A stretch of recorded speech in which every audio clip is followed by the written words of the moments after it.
one of the things that education does, it does many things, but it does enhance mobility, and using the language of globalisation, it can tend to disembed people.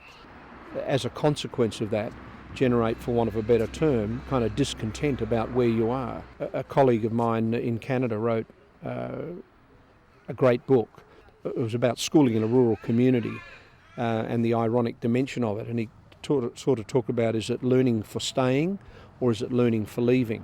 And the question is, in a rural community, small rural community, let's say of less than 1,000 people, etc., how do you generate a school program, if you like, the curriculum of a school, which acknowledges the value of local, recognises the importance of the global, the mobile if you like, but also comes together in a way which develops choice and agency rather than, for want of a better term, discontent.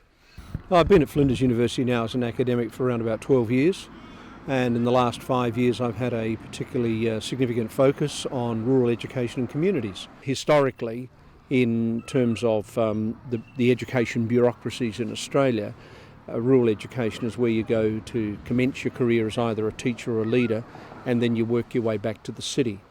And what I'm particularly interested in is reversing that. I think some good work can be done and is being done to raise the profile and importance of educational leaders and indeed teachers in rural communities. And there are people, even in our own university, whose first preference is in fact to serve in the country. But taken as a whole, the preference is for urban and large regional centres. My standpoint is, I guess, or the thing which gets me out of bed every morning, is my belief that vibrant, productive rural communities are absolutely integral to Australia's future.